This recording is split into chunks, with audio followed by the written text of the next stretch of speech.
Si vous n'avez jamais vu de zélotes dans l'évangile, parce que le véritable zélote, ce n'est pas notre frère Serge. Moi, je suis un premier zélote.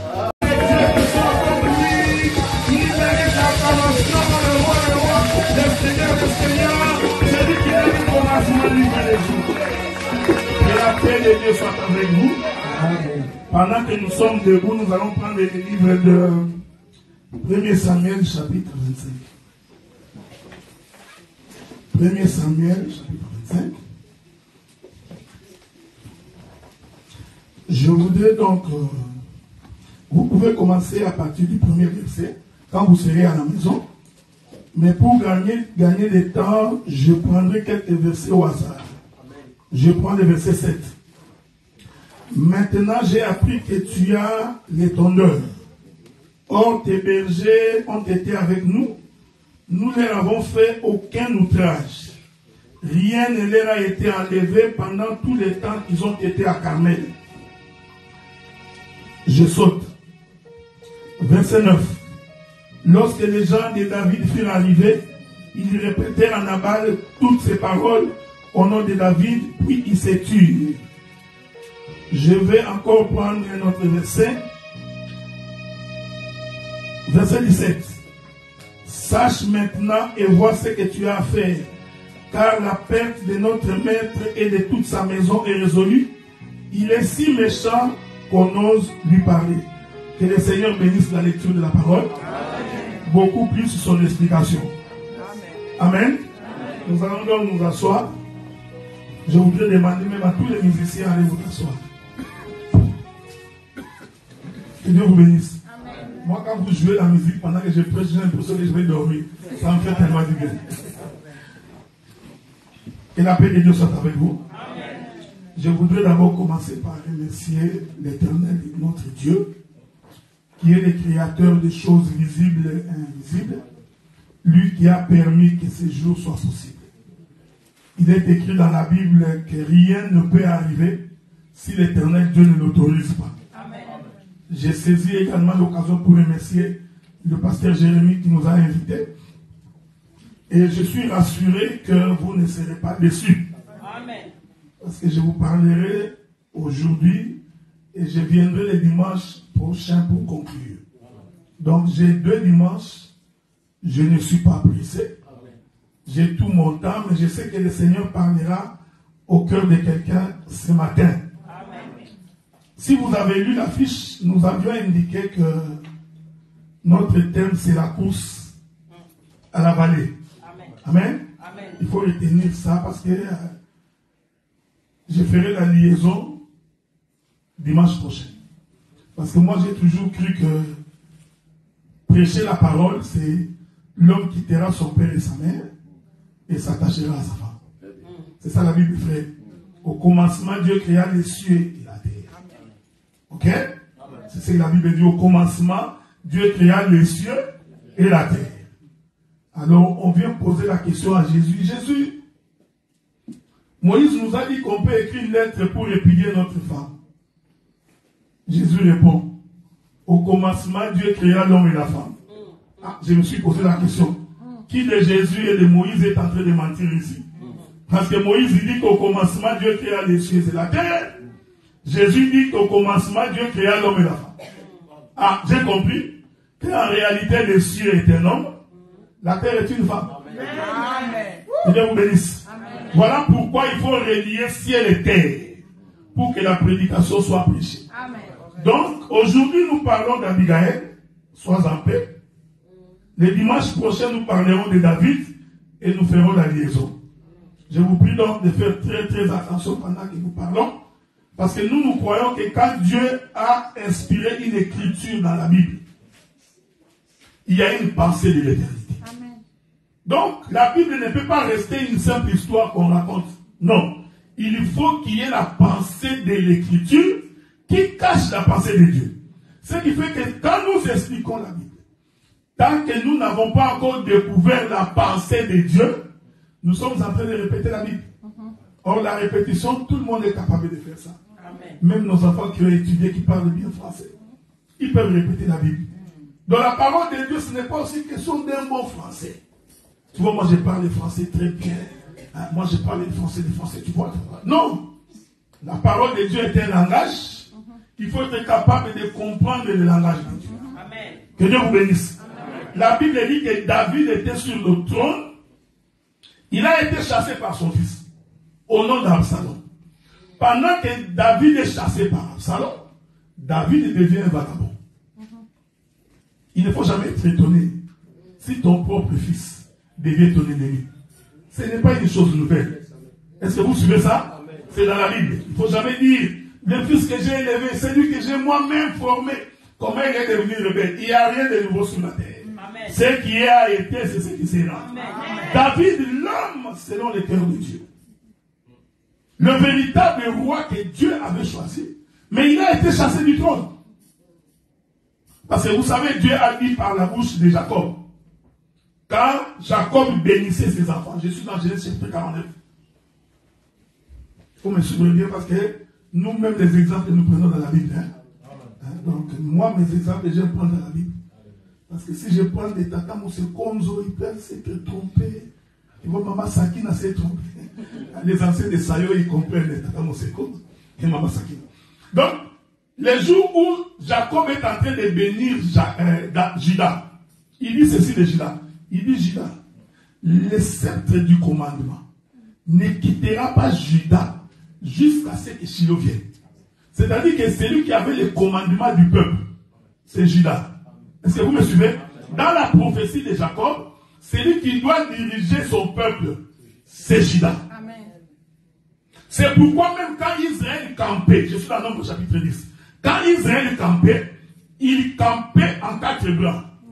En Orient, là où le soleil se lève, c'est là où campait Juda. Et la Bible dit, c'est toujours Juda qui commençait la marche. Donc si Juda ne commence pas la marche, le peuple ne peut pas suivre. Que Dieu te bénisse. Je voudrais dire à quelqu'un ce matin, si le véritable Juda qui est le Seigneur Jésus-Christ ne commence pas la marche dans ta vie, tu tourneras en rond. Voilà pourquoi j'ai pris ce matin que c'est le véritable Juda qui est Jésus, qui dirige ta vie, qui ouvre les chemins. Est-ce que vous me suivez? J'ai compris que lorsqu'ils sont arrivés devant la mer Rouge, lorsque Moïse leva le bâton, qu'un vent soufflant de l'Orient, j'ai compris que c'était le véritable Juda. Pourquoi? Parce que quand Israël campait, c'est Juda qui campait en Orient. Est-ce que vous me suivez? L'Écriture dit un vent soufflant de l'Orient.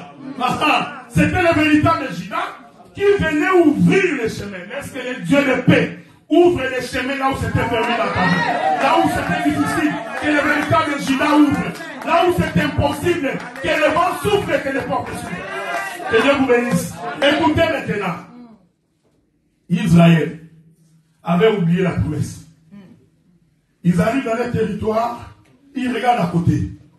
Ils ont vu que partout il y a des présidents. C'est ce qui est arrivé. Hein? Israël a regardé partout du nord. Les Philistins ont les rois. Les Amoréens ont les rois. Les Assyriens ont les rois. Mais pourquoi nous n'avons pas de rois? Parce qu'à l'époque, c'est Dieu qui était le roi d'Israël. Ils sont allés voir Samuel. Samuel, nous voulons un roi. Comme toutes les autres nations. Non, laisse-moi te dire ce matin. Tu n'es pas comme les autres nations. Ne prends pas l'habitude de regarder les autres. Écoutez bien mes frères. Là où les autres ont échoué, toi tu réussiras. Il ne faut jamais dire, parce que lui n'a pas eu les papiers, moi je n'aurai pas. Non, il ne faut jamais dire, parce que lui n'a pas du travail, que moi je n'aurai pas. Non, même s'il y a la crise, il ne faut jamais dire, moi j'aurai toujours le travail. Est-ce que vous comprenez ça, frère? Il ne faut pas regarder ailleurs. Écoutez, bien-aimés. Israël a oublié qu'il n'est pas un peuple comme tout le monde. Laisse-moi te dire ce matin, tu n'es pas comme tout le monde, frère. Tu ne vis pas comme tout le monde. Il ne faut pas avoir l'évangile qui dit, quand tu viens dans un village, que tu trouves tout le monde dans sa gauche, ça tombe bien. Ça tombe bien. Au moment dans ce village, tout le monde danse, ça tombe bien. Non, nous ne sommes pas tout le monde. Nous avons un Dieu pour ça. Israël a commis l'erreur de regarder à gauche et de regarder à droite. Je vois une écriture qui me vient. Vous savez, Israël est arrivé dans un village. Il voulait traverser. Le roi, il peut. Laisse que l'ennemi de ta vie ait peur quand tu avances. Amen. Voilà. Il faut que quand tu avances, que tes ennemis tremblent. Qu'ils savent qu'il y a un Dieu pour ça qui est passé de venir avec eux. Israël s'approchait. Le roi a dit non. Ce peuple est ici. Partout il passe, il est vainqueur. Il a eu peur. Alors Israël a dit à ses rois, écoutez, nous allons traverser dans ta ville.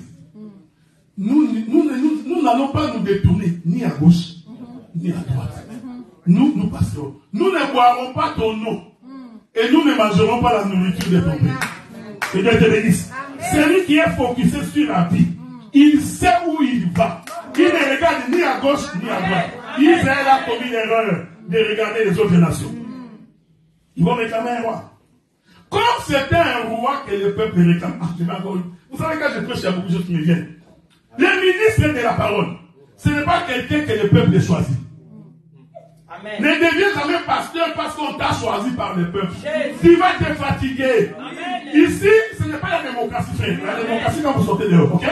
Le peuple va voter. Mais ici, celui qui devient ministre, ce n'est pas celui que toi, tu as choisi. Amen. C'est celui que l'Éternel, Dieu lui-même a choisi. Est-ce que vous voyez? Mais regardez, Israël a commis l'erreur. Il va demander un roi. Il dit non, nous voulons un roi comme les autres nations. Amen. Dieu dit, ok. Puisqu'il veut un roi. Écoutez ce que Dieu dit à Samuel. Parce que Samuel pleurait. Hein? Il disait, Dieu, regarde ce qui est arrivé. Alors Dieu dit à Samuel, non, ce n'est pas toi qu'ils ont rejeté.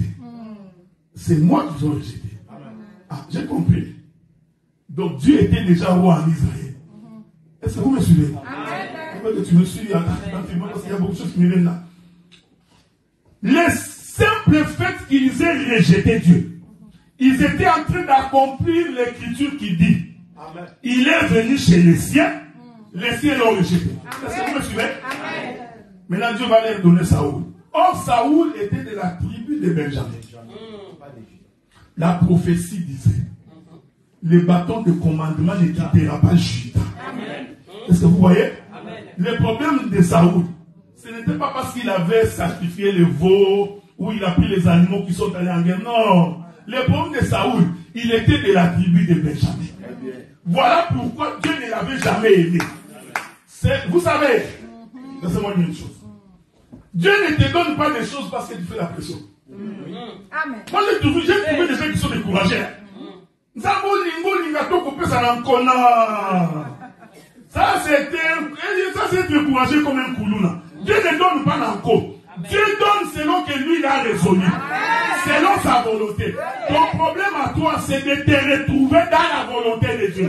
C'est pourquoi il a dit, si mes paroles demeurent, c'est la condition. Si mes paroles demeurent, demandez tout ce que vous voudrez. Mais comment les paroles demeureront en vous s'il n'y a pas de prédicateur? Voilà pourquoi j'ai toujours dit, la prédication est la chose la plus importante. Amen. Venez à l'église pour la parole. Amen. Parce que c'est la parole qui détermine tout dans ta vie. Ce que tu peux demander, c'est par rapport à la parole. Amen. La Bible dit, quiconque éloigne la loi de Dieu de sa bouche, sa prière est une abomination. Amen. Donc si tu n'as pas la parole, même ta prière ne l'écoute pas. Il y a des gens qui pensent qu'il va séduire Dieu avec son français. Éternel Dieu, notre Père. Je m'en vais couronner ta présence. Dieu n'est pas séduit par ton français. Amen. Si tu ne vis pas selon Dieu, ta prière là ne sert à rien. Tu es en train de perdre ton temps. Est-ce que tu comprends ça? Amen. Donc Saoul, ce n'est pas à cause des bœufs, non. Dieu en a choisi ça, l'avait déjà rejeté. Il donne Saoul. Remarquez, David aussi avait péché. Mais Dieu n'a jamais rejeté David. Est-ce que vous me suivez? D'ailleurs, le péché de David était grave. Il a pris la femme de son serviteur. Hein? Le péché de David était grave. La Bible dit qu'il était du haut de sa demeure. Il regardait en bas. Il a vu une femme en train de se baigner. J'aime ce David-là. Il était en haut. Vous me suivez, hein? Faites attention. Je vais les relire avec les textes que je vais les lire là, tous. Il était en haut. Il regarde. Il voit une femme dans l'eau. Je me suis posé la question. Qu'est-ce que cette femme est venue? Pourquoi qu'est-ce qu'il est venu faire dans l'eau? Pendant que David était du haut de sa maison. Est-ce que vous comprenez? Bon, la Bible s'expliquant par la Bible. Un jour, Jésus voit Pierre. Il dit à Pierre, Pierre, je ferai de toi un pécheur d'homme. Ah, j'ai compris que Dieu a dit à Pierre, Pierre, l'eau que tu vois, c'est le monde. On est d'accord, non? Ce n'est pas moi, c'est la Bible. Il dit, je ferai de toi un pécheur. Donc, nous savons qu'on pêche dans l'eau. Donc, Dieu voulait dire que le monde que tu vois là, c'est l'eau. C'est pourquoi au commencement, l'Esprit de Dieu s'est mouvé au-dessus des eaux. Voyez-vous? Il cherchait où mettre les pieds. Donc, c'est David là qui est en train de regarder comme ça. C'était l'Éternel du Dieu du haut de sa demeure. Il regardait une femme dans le monde. Mais cette femme-là était la femme d'Uri. Je prêche un Dieu qui aime les femmes d'autrui. Très bien. Sois en paix. Je ne t'ai pas dit d'aller aimer les femmes de quelqu'un. J'explique la Bible. La Bible dit que Bathsheba était la femme d'Uri. Et David ne voulait pas une autre femme si ce n'est que la femme d'Uri. Que la paix de Dieu soit avec toi. Amen. Écoutez ce que la Bible dit. Quand Bathsheba tombe enceinte, David a compris. Ah, cette femme est tombée enceinte. Mais c'est la femme d'autrui. Il dit, rentre chez toi. Uri arrive. Je vous explique les péchés de David, hein, mais qui cachent beaucoup de mystères. Il faut faire attention avec David. L'homme selon le cœur de Dieu. Amen. Uri rentre du combat. Il est dans la cour du roi. Il cause. David dit, viens. Tu vas rentrer chez toi. Non, David a estimé. Donc il voulait que Uri rentre, soit avec sa femme, pour que la grossesse lui appartienne. Cette affaire de faire porter des grossesses d'autrui à autrui n'a pas commencé aujourd'hui. C'était ça le projet de David. Il dit, Uri, va te réjouir avec ta femme, tu viens de la guerre. Parce que l'intention de David était que, quand il ira conduire, c'est ton enfant. Comme dans la ville. Parce que moi, je crois que dans la ville, les gens racontent.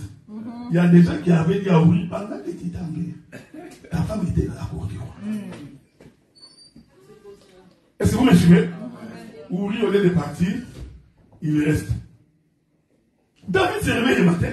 Il trouve Uri à la porte. Il dit, mais toi, tu n'es pas parti chez toi. Il dit, mais oh roi, comment voulez-vous Israël en guerre? Que moi j'aime les choses avec ma femme.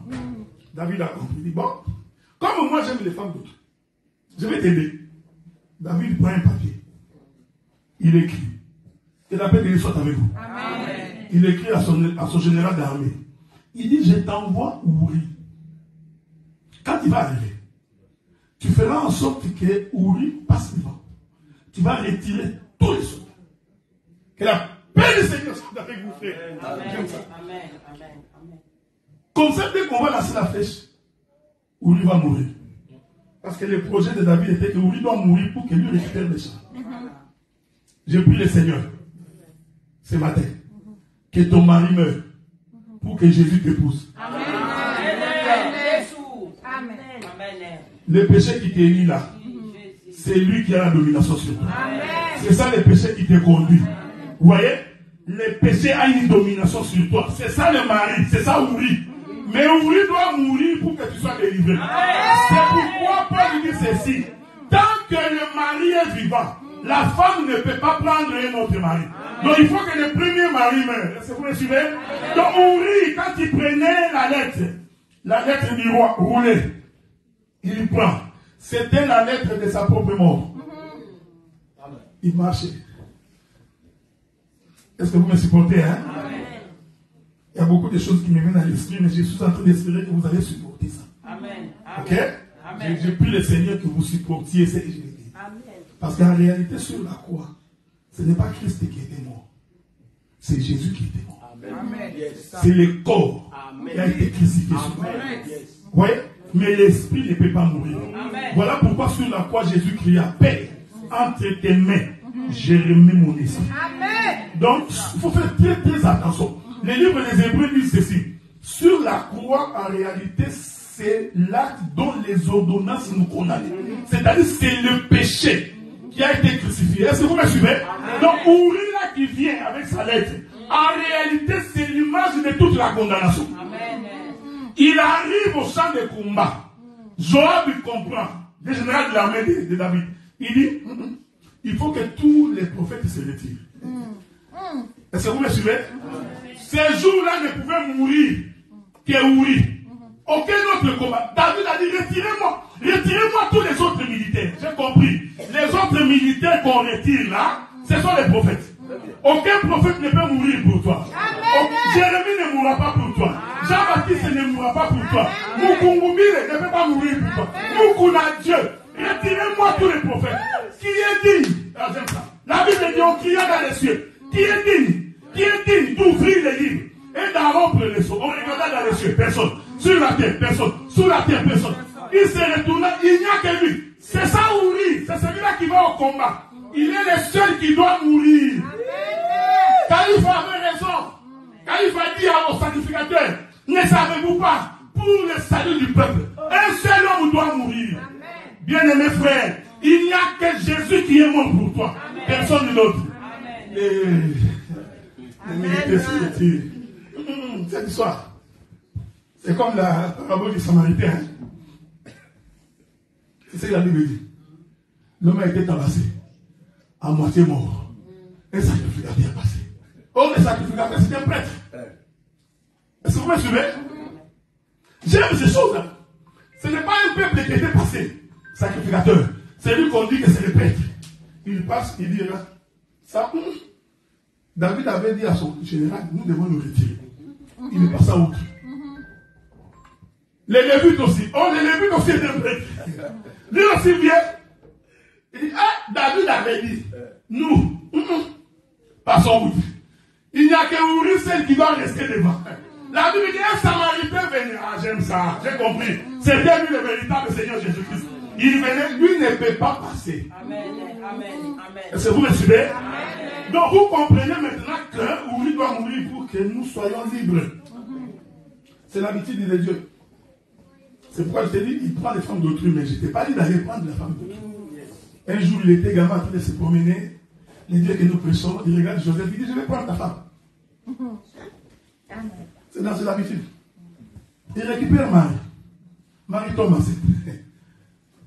Joseph avait compris que non, c'est fini, Marie là, quelqu'un est passé dessus. Il dit non, reste avec Marie. Parce que la grossesse qu'il a là, ça vient de moi. Est-ce que vous me suivez? Hein? Regardez maintenant. Malgré ces péchés-là, Dieu n'a jamais rejeté David.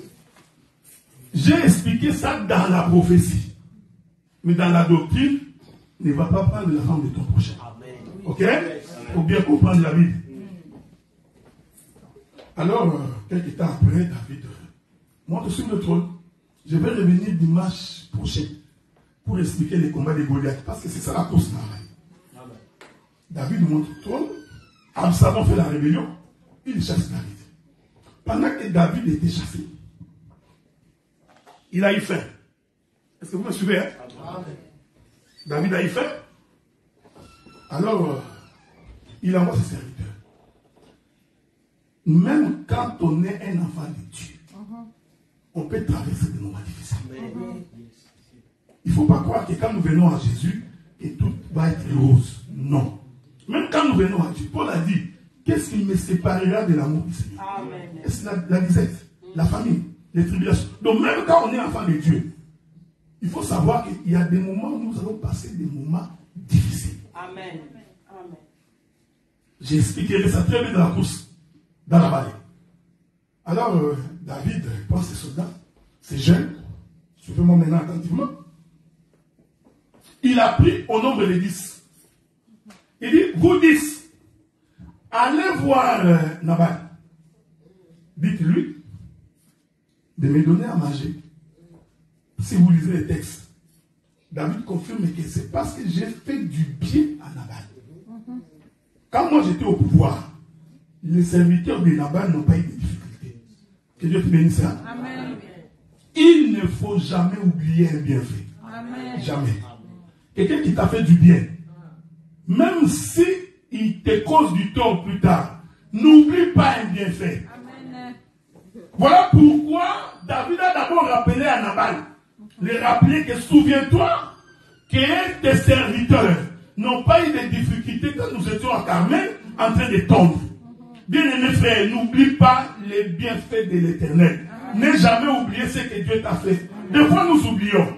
Quand nous étions au Congo, en Afrique, 3 jours de jeûne, on était là. 7 jours de jeûne. On était à la permanence. On balayait l'église. On classait les instruments pour que Dieu nous aide à venir en Europe. Dieu t'aide. Tu arrives ici. Tu ouvres les frigos, il y a du lait, fromage. Tu commences à suivre les théâtres de chez nous que tu ne suivais pas au Congo. Quand on te dit, allons à l'église dimanche, non. Tu préfères rester pour regarder la télé. Tu as oublié les bienfaits de l'Éternel. Tu as oublié. Quand tu étais malade, tu tremblotais comme ça. Tu priais que Dieu t'aide à guérir. Dès que tu t'es rétabli, tu oublies que l'Éternel Dieu est vivant. J'ai pris que le Seigneur t'aide à comprendre que un bienfait n'est jamais oublié. N'oublie pas ce que Dieu a fait dans ta vie. C'est vous me suivez. Parce que David ne pouvait pas demander à Nabal quelque chose s'il ne l'avait pas fait en avant. Si Dieu t'a fait du bien, n'aie jamais oublié de faire du bien à l'Éternel. Vous savez, bon, laissez-moi vous le dire honnêtement, je vais vous le dire honnêtement, sans passer par 4 chemins. Vous savez, il y a des gens pour servir Dieu, ils trouvent que c'est difficile. Tu es capable de t'acheter un cabine à 250 €. Toi, tu es capable. Mais ton offrande, c'est 5 €. Tu vois? Là, vous avez raison. Tu vois? Je donnerai dimanche prochain Job 29.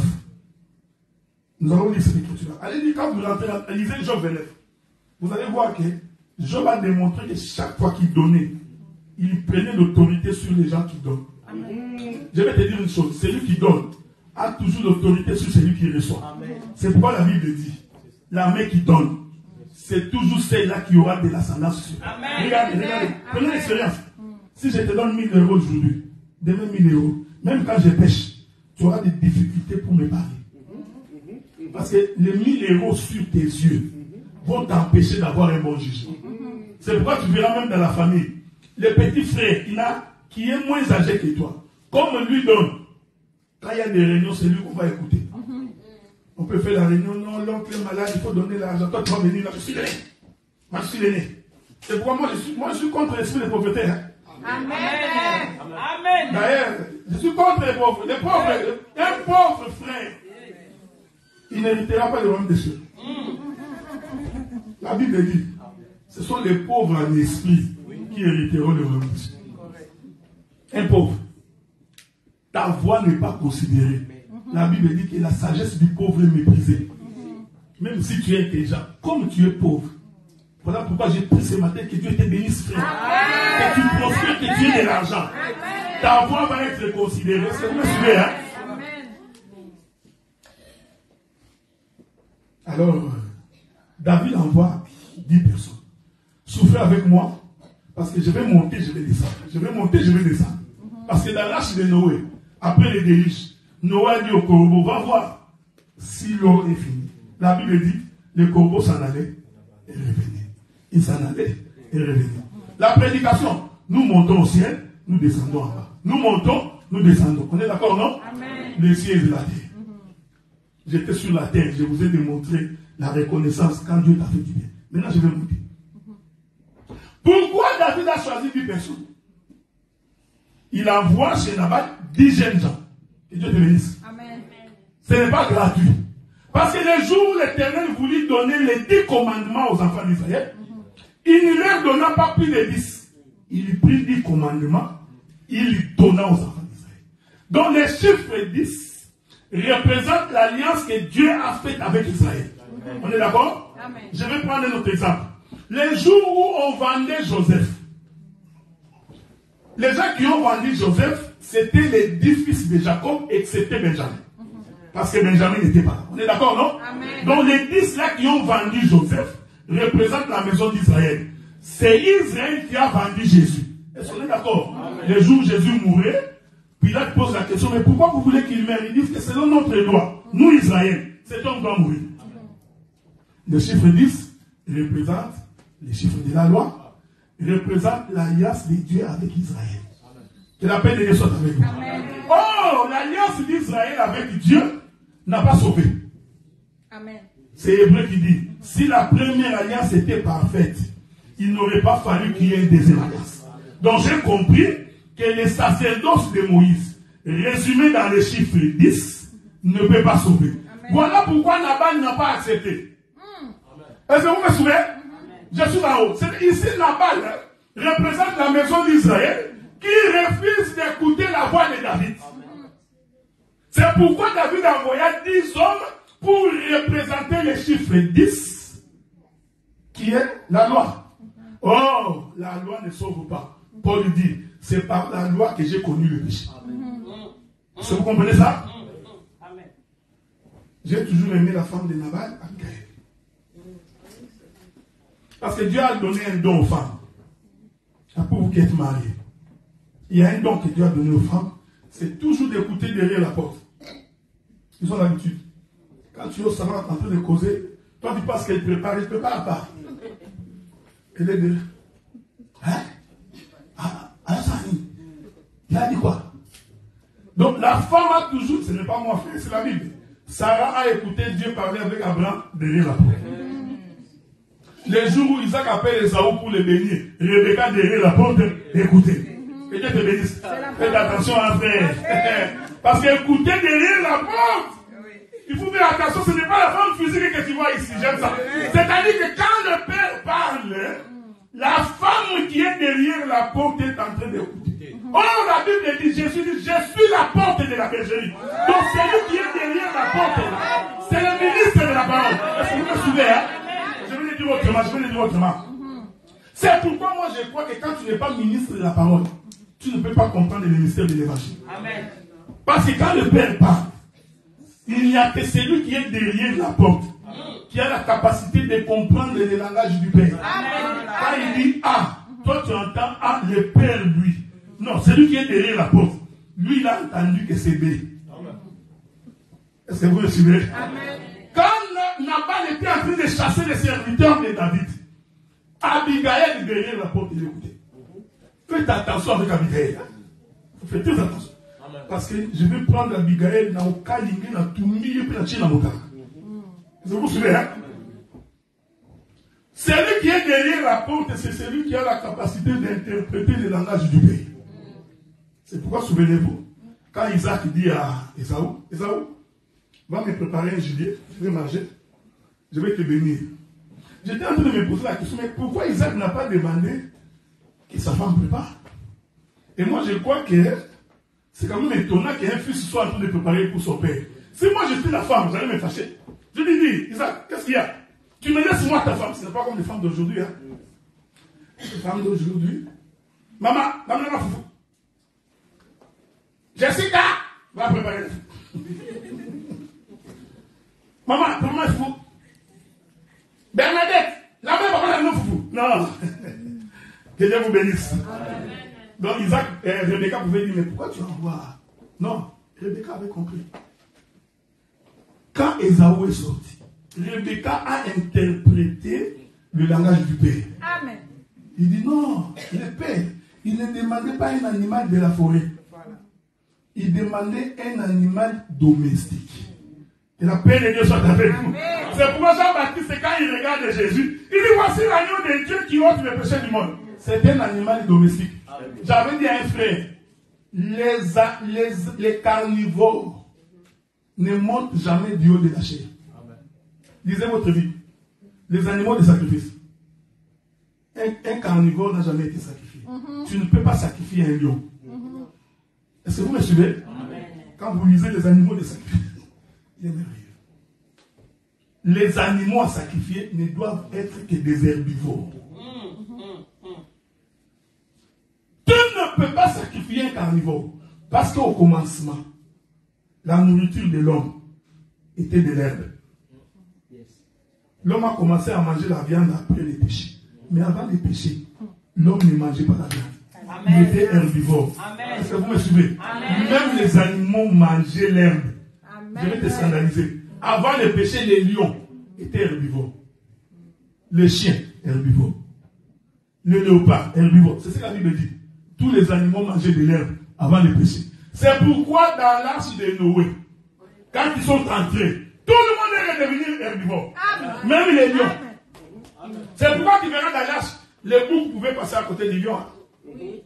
Les regardes comme ça. Lion. Oh. Amen. Ah, lion.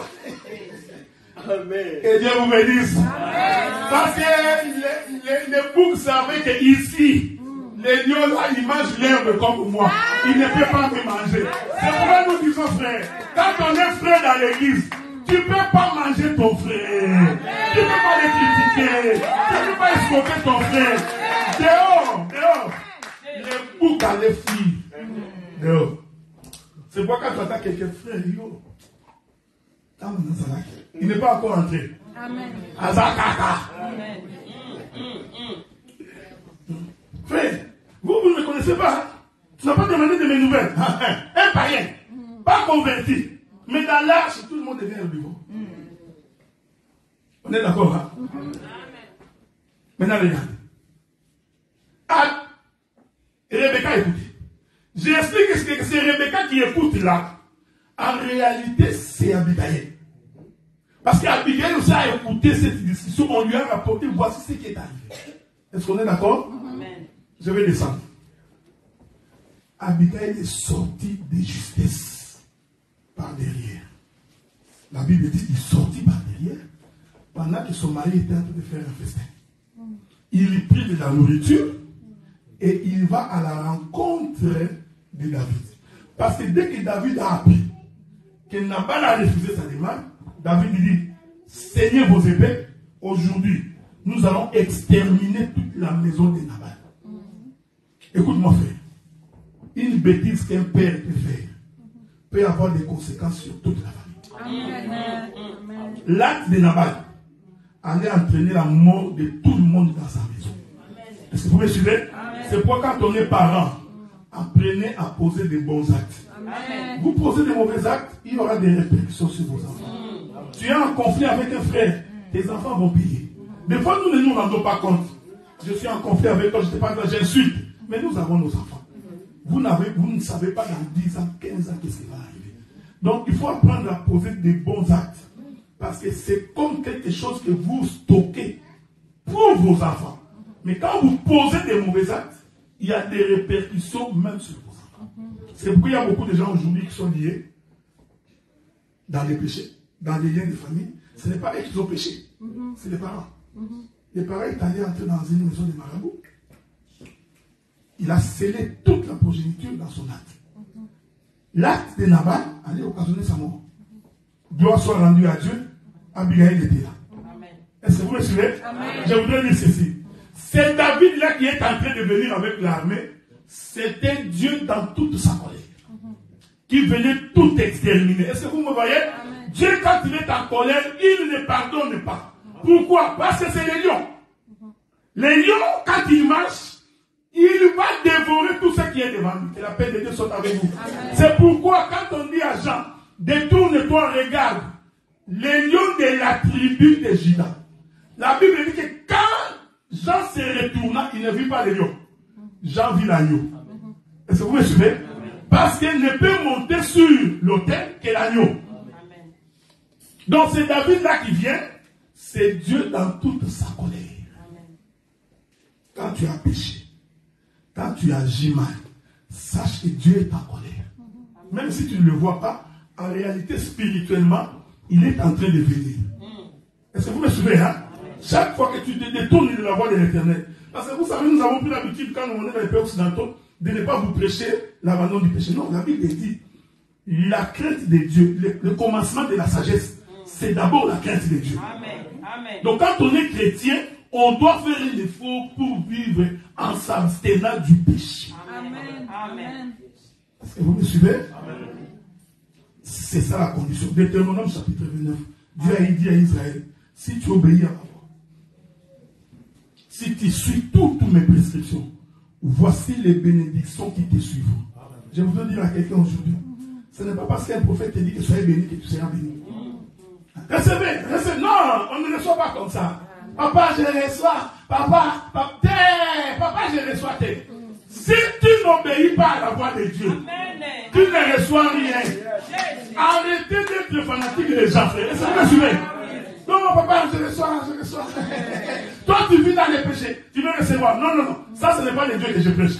Le Dieu que je prêche, il dit aux enfants d'Israël, avant que je vous bénisse, vous devez sortir d'abord de l'Égypte. Dieu avait la capacité de bénir Israël en Égypte. Il avait la capacité de renverser Pharaon. Dieu, il avait la capacité. Il est capable d'ouvrir la mer rouge. Il a tué les premiers-nés. Donc Dieu pouvait faire en sorte qu'il y ait coup d'État en Égypte. Les enfants d'Israël deviennent la tête.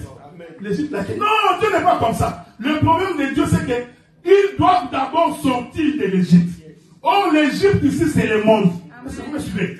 Dieu nous a appelés premièrement à quitter le monde. C'est pourquoi au commencement, quand l'Esprit de Dieu s'est mouvé au-dessus des eaux, l'Esprit était à la recherche d'une terre. Mais la terre était sous l'eau. Maintenant, qu'est-ce que Dieu dit? Dieu appelle la terre. Il dit, terre, sors des eaux. Cet appel-là, c'est toute une prédication. Pour demander à ceux qui étaient dans l'eau, dans le monde, de sortir. Est-ce que vous me suivez? Donc, il faut bien lire la Bible. Papa, surtout vous les mamans. Papa, j'ai ça. Papa. Tu reçois quoi? Tu reçois quoi? Parce que si tu n'obéis pas à la voix de Dieu, tu perds ton temps. Donc, il y a des bénédictions, on n'a pas envie de parler. Hein?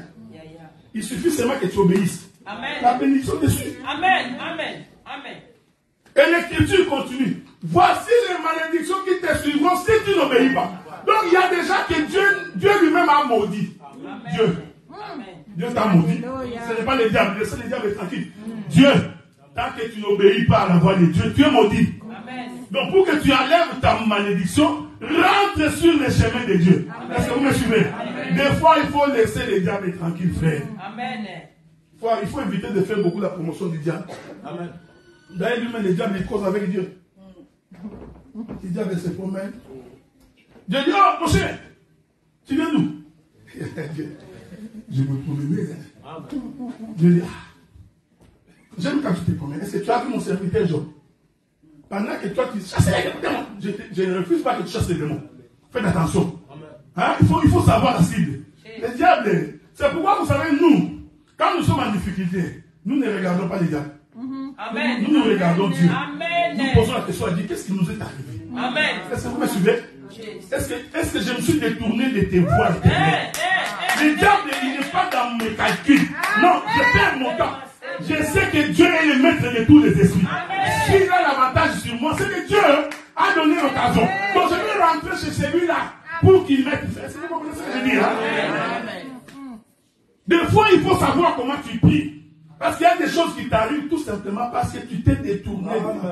Amen. Papa. Non! Tu t'es écarté de la voix de Dieu. Rentre promptement. Et la bénédiction te suivra. Est-ce que vous me suivez?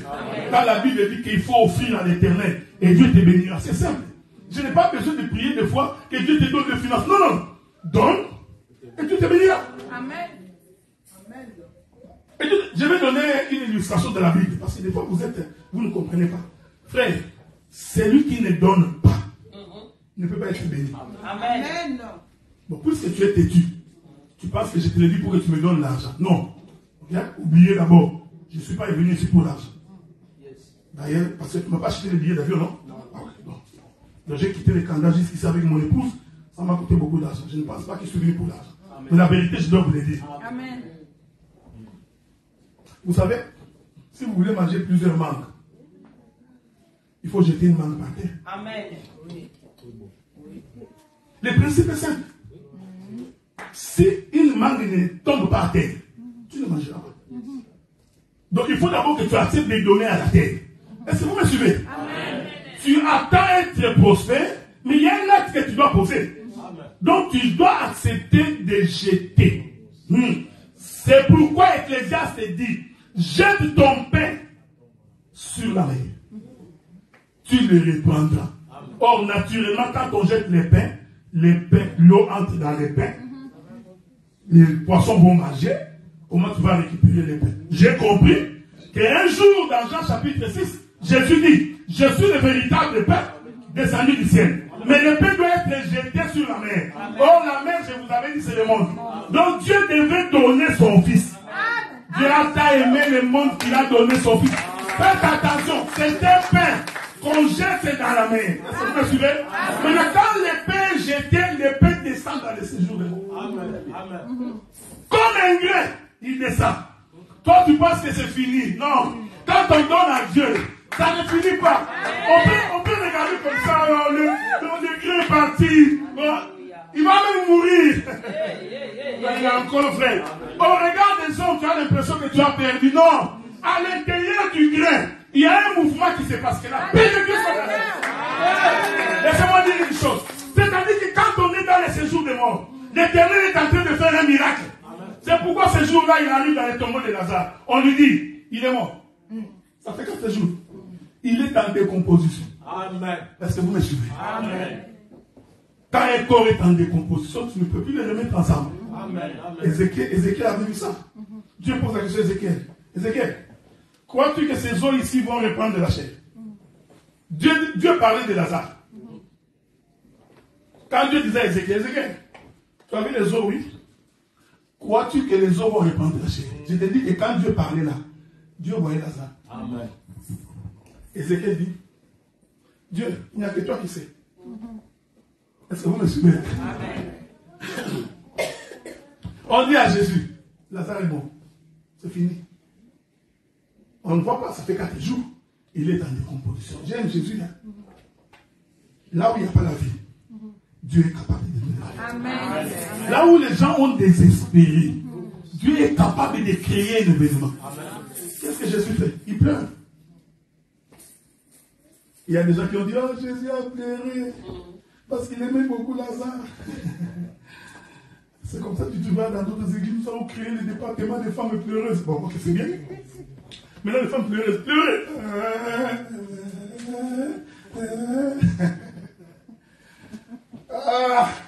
Ésaïe chapitre 57. Ésaïe 55 dit, la pluie qui tombe du ciel est une eau qui permet à la terre d'être rassemblée. Alléluia. Job dit ça, que la pluie quand elle tombe, elle permet le rassemblement de la poussière. Est-ce que vous me suivez? Hein? Donc j'ai compris que quand Lazare est mort, éparpillé, c'était la poussière éparpillée. Amen. Comme Dieu, c'était le Dieu du commencement. Comme pendant la création, il devait rassembler la poussière de la terre. Mais avant de rassembler, l'Écriture dit, une vapeur s'éleva de la terre. Amen. Et arrosa, j'ai compris. C'est ça le père de Jésus. Quand Jésus pleurait là, prophétiquement, il appelait les corps. Amen. Amen. Il était en train de rassembler. Ma prière ce matin est que ce qui était éparpillé, que Dieu les rassemble. Ce qui était perdu, que Dieu les rassemble. Que cela prenne corps. Les gens qui t'ont critiqué, ils vont témoigner que l'Éternel est avec toi. Parce que les pleurs de Jésus, c'est ça la parole. Selon Ésaïe chapitre 57. Au travers de la parole, nous créons ce qui n'existait pas. Vous voyez ça, frère? Amen. Lazare sort. Amen. Et Lazare sort. Les sauces à côté. Abigail sort, j'ai fini dans 5 minutes. Par derrière. Regardez Abigail. Il n'est pas allé voir David les mains vides. Amen. Est-ce que vous me suivez? Vous lisez votre... Nous lisons tous la Bible. Amen. Quand il y a la mort, il faut qu'il y ait l'offrande. Je vais le prendre spirituellement et aussi naturellement. Parce que je parlerai ciel et je parlerai terre. Quand il y a la mort, s'il n'y a pas d'offrande, il n'y a pas la vie. Il y avait la mort sur la terre, il a fallu que Jésus soit donné comme offrande pour que nous ayons la vie. On est d'accord, non? Je vais ajouter notre écriture. Dans les bateaux de Jonas, il y avait la mort. Les tempêtes s'élevaient partout. Le capitaine du bateau a compris pour que la mer se calme. On doit donner l'offrande. Il dit que commencez à jeter. Vous voyez, hein? La marchandise qu'on jetait là, c'était des offrandes. Pour que... Ils ont compris que si on ne donne pas d'offrande, Dieu ne peut pas se calmer s'il n'y a pas d'offrande. Oh, j'ai béni le Seigneur Jésus-Christ. Lui, la véritable offrande qui a apaisé la colère de Dieu. Il dit, Père, pardonne-leur. Parce que je me suis donné en offrande, que ta colère s'apaise. Est-ce que vous remarquez ça? L'offrande apaise aussi la colère de Dieu, physiquement comme ça. On prie. Il faut aussi donner la bonne offrande. Quand moi j'ai dit bonne offrande ici, ce n'est pas ce qu'on entend beaucoup de gens dire. Hein? Oh frère, il faut donner ton Isaac. Isaac. Si j'étais dans une église comme ça, on donne ça. Parce que c'est ce que je vais faire. Bon, Isaac. 4 000 $. Ah, ça c'est mon Isaac, non? Je viens donner. Je chante, alléluia. Je mets dans des paniers. Je continue à danser. Je récupère mes 4 000. Je rentre. Parce que Isaac était rentré. Amen. Abraham est monté avec Isaac. Il est rentré avec Isaac. Il faut éviter de toucher des fois des versets comme ça. Il y a beaucoup de versets si tu veux demander l'offrande. Laissez Isaac tranquille. Amen. Est-ce que vous comprenez? Isaac là qui est monté, qui est sorti, c'est Jésus qui est mort et qui est ressuscité. Ce n'est pas ton offrande. Laissez Isaac. Laissez-nous Isaac tranquille. Tout le monde jette. Je voudrais dire ici, frère, Dieu n'écoute pas toutes les prières. Amen. Je sais que beaucoup de gens vont avoir des devoirs à l'homme d'aujourd'hui. Dieu n'écoute pas toutes les prières. Oh non, les kimbangistes prient. Dieu écoute. Si tu es kimbangiste, pardonne-moi, c'est une façon de parler. Ok? Oh, tatampungu, et puis, nous, Pévalongo, si les Pévalongo me suivent, je m'excuse, c'est un exemple. Parce qu'en fait, dans les bateaux de Jonas, il y avait beaucoup de cultes. Amen. Tout le monde jetait. Nous avons compris que toutes les églises étaient dans ces bateaux. Amen. Mais il y avait une seule offrande qui devait calmer la colère de Dieu. Amen. Ouais. Donc Dieu n'écoute pas tout le monde. Voilà. Ah, est-ce que vous me suivez? Dieu n'écoute que Jonas. Il est merveilleux. C'est pourquoi c'est Jonas, Jésus dit aux pharisiens, il ne vous sera donné aucun autre miracle. Si ce n'est que le miracle de Jonas. Quel est ce miracle de Jonas? De la même manière que Jonas fut 3 jours et 3 nuits dans le ventre du poisson. De la même manière, le Fils de l'homme fera. Ah, j'ai compris que le véritable Jonas, c'était le Seigneur Jésus-Christ. Est-ce que vous me suivez? C'est lui l'offrande qui apaise la colère du Père. On récupérera Jonas. Il dormait d'ailleurs. Je vous informe que Jonas a fait une Ibani. Quand tu lis ta Bible, il ne faut pas passer comme ça. Pourquoi Dieu a dit que Jonas a fait une Ibani? Ce n'est pas gratuit. Hein? Même quand il a fui Dieu, il est allé se mettre sous l'arbre. La Bible dit qu'il s'est mis sous l'arbre pour couvrir Ibani. Dieu entre en colère, il fait sortir le soleil le matin, ça sèche l'arbre. Ibani est la moto. Est-ce que vous me suivez là? Il y a des choses intéressantes. Parce qu'on reviendra l'année prochaine. On va faire un séminaire pendant 2 semaines. Amen. Regardez, on prie Jonas. Vous savez, quand on a pris Jonas, le capitaine prend Jonas. Quand il a mis Jonas, tous les cultes doivent cesser. Amen. Amen. Est-ce que vous me suivez? Amen. Quand tu rencontres le véritable Dieu, il faut que tu abandonnes tout le reste. Amen. Il leur a dit, arrêtez de sacrifier. J'ai compris que tout ce qui sacrifiait avant, c'était le sacerdoce de Moïse. Arrêtez. Nous avons trouvé celui qui doit mourir pour le peuple. Jonas dit, prenez-moi, c'est simple. Jetez-moi où? Dans l'eau. Dieu a tant aimé le monde. Il a donné. Donc, Dieu est venu dans le monde, on prend Jonas. On le lève. Quand on lève Jonas, tous ceux qui étaient dans les bateaux attendaient la victoire. Tous ont eu les regards sur Jonas. Quand on élèvera les fils de l'homme, il attirera vers lui tous les regards. Ils ont regardé, ils ont dit, voici celui-là. Celui qui mérite la louange. Celui qui mérite l'adoration. Le plus beau parmi nous. Est-ce que vous me suivez? Abigail sort. Il ne va pas main vide. Il va avec des offrandes. Tobé, moi j'appuie une ponga. Pas tout son lit. Tobungi, tout ça dans la tête. Abigail arrive. Écoutez ce qu'Abigail dit, c'est là que je vais finir.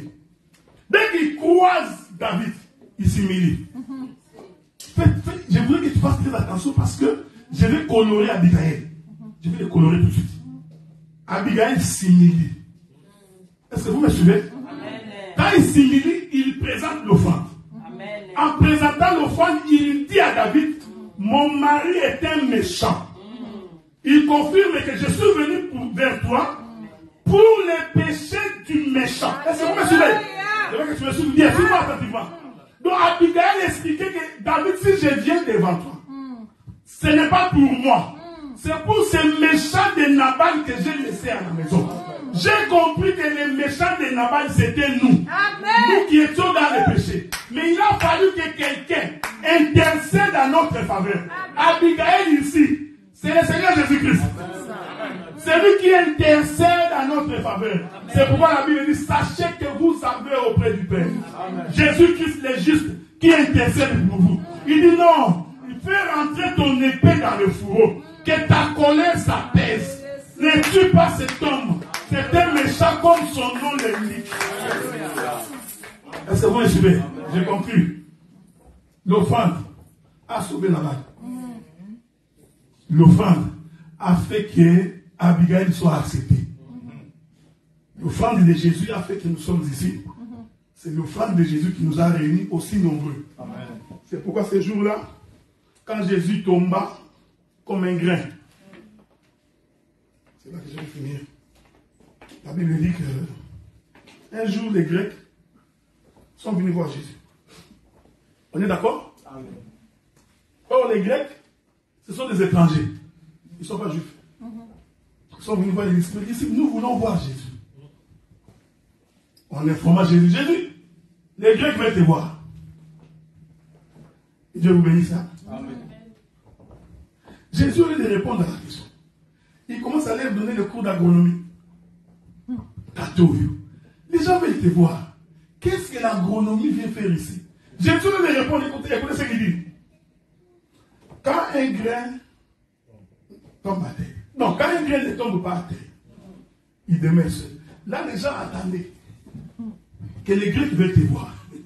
Jésus lui répond à la question. Il commence par, si un grain seul ne tombe pas à terre, il demeure seul. On est d'accord, non? Il dit, mais si les grains tombent, il devient plusieurs. Il a répondu. Il dit, dites aux Grecs, s'ils veulent me voir, moi les Grecs, il faut qu'ils attendent que je meure. Alléluia. Est-ce que vous me suivez? C'est pourquoi nous les étrangers, si Jésus n'était pas mort, nous n'allions pas nous réunir comme ça. Il dit aux Grecs qu'ils soient patients. Je suis encore dans la maison d'Israël. Mais le jour où je tomberai, quand il dit tomber là, il parlait de sa mort. Mais quand je tomberai, non, je ne resterai pas seul. C'est pourquoi même dans les dons, quand tu donnes, tu ne peux que récolter beaucoup. Amen. Non. Amen. Ce n'est pas, c'est pour, bon, laissons passer ça. Tu ne peux pas semer 2 grains, récolter 2 grains. Non. Si tu sèmes 2 grains, tu récoltes toujours 2 grains. Est-ce que vous me suivez? On prend Jésus, on le met dans les tombeaux. La Bible dit dans Matthieu, le jour de sa résurrection, la terre trembla, les tombeaux s'ouvrirent. On est d'accord? Hein? Les grains qui étaient tombés seuls. Mais le jour où il sort, parce que la résurrection est une germination. Le jour où il sort, la Bible dit, la terre trembla, les tombeaux s'ouvrirent, les saints sortirent. Bon, c'est là que je vais finir. Moi, je suis un saint. J'étais mort avant Jésus. J'ai laissé ma femme, et vous voyez là. La Bible dit que si le mari est mort, tu peux prendre un autre mari. Supposons qu'il s'est remarié. Et ce jour-là, Jésus est ressuscité. Moi aussi, je sors. Au moins l'évangile, hein. Donc, je vais rentrer chez moi. Oh, Tatoul! Il faut faire attention, c'est quel langage? Le langage veut tout simplement dire que Jésus qui était mort seul, en ressuscitant l'église,